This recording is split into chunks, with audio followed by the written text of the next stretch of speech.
Hi, I'm Joe Theismann, world champion quarterback and entrepreneur. I have the pleasure today to sit and visit with Gary Barnes. And Gary, why don't you tell us a little bit about what you do and why you got in the business? Well, thank you, Joe. It's been a ride, but what I really do is I'm a high performance business and sales coach, a professional motivational speaker and trainer, and I've had to become an author, and that's been something that has been a journey. Is the challenge becoming an author just sitting down and writing the book, or trying to formulate the ideas that you want to put in it? I think it's slowing myself down to allow those thoughts to come out on paper. And for me, I've had the pleasure of using Dragon professionally speaking. So I'm actually able to speak my books now. What did you do before you became a motivational speaker? I built businesses. My early background was in psychology and theology, which is unique. But I obviously then went into real estate for 9 years and then produced and created one of the very first financial planning firms in the country. And out of that, it was an experience that I enjoyed, but my clients started asking me how I built my businesses to such a high level, and I started formulating the processes that pretty much came naturally to me. And about 8 years ago, I actually sold the practice and went full time into the coaching and been coaching clients over 7 countries throughout the United States and speaking. What are some of the key elements, say 2 of the key elements as you do your presentations and do your speaking? What are a couple of the things that you relay to people that you think are vitally important to give them an opportunity to be successful? And I always couch that because not everybody is going to be able to embrace your ideas and make it work for them. I think they have to take ownership of their own. But it's important to have some foundation to go from, some framework to work off of. And that's basically what we do. We create a foundation for people to go forward. What are a couple of things that you try and emphasize? One of them is that adversity is normal. In 1988, I was diagnosed with multiple sclerosis and was told that I'd be dead or in a wheelchair in 10 years. Wow. So I had a decision to make, and out of that came a process that I teach called the no-try zone, is that either we do or we don't. We're not guaranteed the result that we maybe want or in the timing that we want it. But really what it is that out of that adversity comes the opportunities that we can build upon. And the process that really came out of that was that there are only, in my mind, 3 things that anyone needs to have a successful business, and that is to be seen, be safe, and to be relevant. And when you have those 3 things, then you're able to really showcase who you are, and you become what I call a people magnet. Well, you mentioned seen, safe, and relevant. I understand the seen part. I understand the relevant part. But when you say safe, what do you mean by safe? That's really great because most people don't understand that when they come in with an agenda, that they become an adversary. I am wanting to convince you to come into an agreement with me, whether it be in a sale or whatever it is. So when we come together and I come for the relationship, I just want to come to find out who you are. And out of that relationship, we may have a connection or there may be a reference to someone else that I can introduce you to. But that safeness is where people really are starting to be drawn to us and they see us as a possible perfect solution for whatever it is that they need. Has it grown, the business grown the way you thought it would? Or has it grown faster? It's actually grown faster. And that's where the be seen comes in, because for a lot of us, we weren't comfortable being seen. Because then we knew that our fallacies and we would be exposed to ridicule and not everybody would like us. And that being seen part, sometimes I have found that I've actually pulled back. And so it's that growing fast is a unique piece, but then when we're able to be seen as a possible solution or that uniqueness, interesting. Mm-hmm. And then you share that with people, and then those people are actually drawn to us. Is it more difficult in your mind to remain successful as opposed to becoming successful? I always find the journey to become successful is one like I've never quite gotten there. And then all of a sudden you win a world championship. And it's like, okay, here I am at the top of the mountain. I am perceived as successful. Where do you go from there? Yeah, I love that question. I've never been asked that before. That is wonderful because over the last few years, people have said, golly, we just want to get to where you are because you've made it. And I'm going, well, what does make it mean?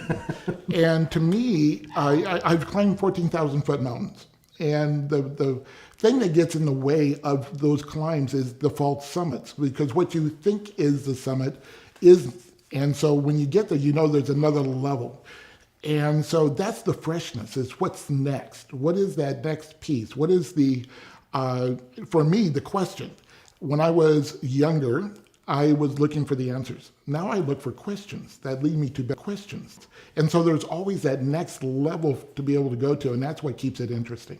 You know, the why word is my second favorite word. Opportunity is one, which you address, but why is the other one. It sounds like it's the same way with you. Yeah. But I have to ask you, why? Why a 14,000-foot mountain? Why was it just, okay, it's there, I'm going to take this challenge on?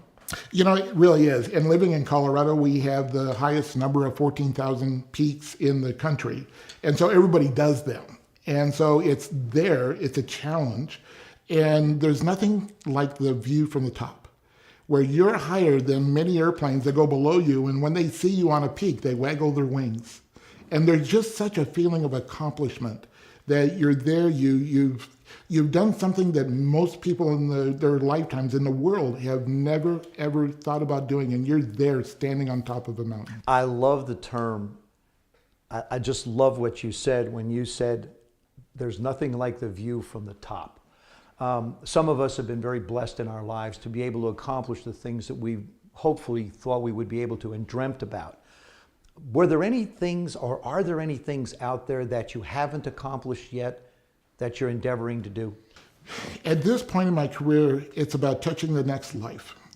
Early on, it was speaking in front of thousands of people, and I've had the privilege of being on a stage in front of 14,000 people. And what I realized is that even when you're addressing a large arena, and I'm thinking maybe this is a similar experience for you, really your connection may be that first row, that second row, right, hoping that there's one person in the audience that you can make that difference for them. And so for the rest of my career is looking for that next connection. And so out of that, it builds a community and really starting to pass the baton to the next generations so that we can honestly have true and honest connections in business and then it's in relationships. Because people ask me, are you a business coach or are you a life coach? And I say, well, I'm a business coach that includes life. Because I don't think you can separate the two. You are who you are. No, you can't. And you bring up a great point when it comes to speaking. When I first started speaking, I wanted to reach everybody. I wanted to impact everyone in the room, whether it was 100 people or, as I spoke, 35,000. You want to, every person, hear what I say. You want to be here. And then I finally came to the conclusion that I can only present the story. I can only make the suggestion. I'm not going to reach everyone.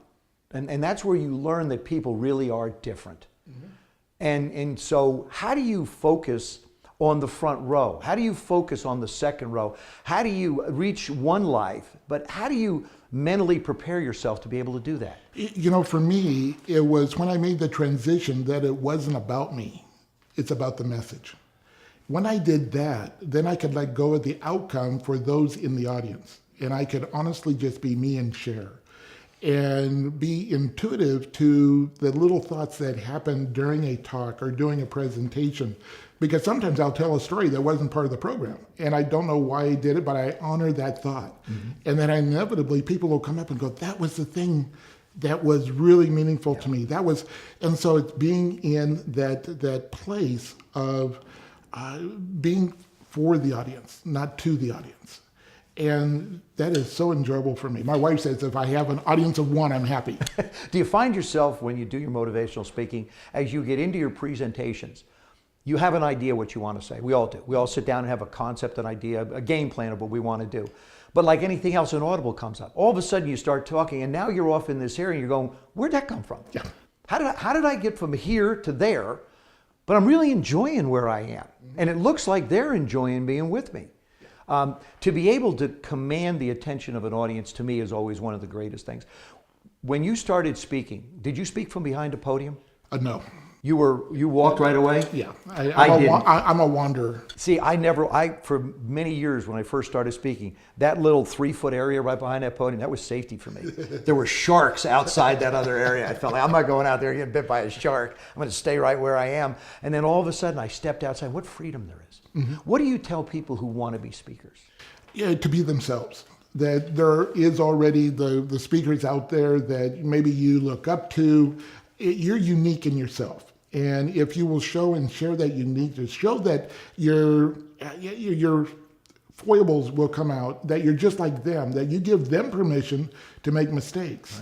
Right. Some of the speaking gurus say, if you haven't made a mistake during your talk, go ahead and make one on purpose. I never have to worry about that because I'm always doing something that, it's like, how did I say that or what came out? And I just hope that if it was something a little sideways that people didn't pick up on it, but they do.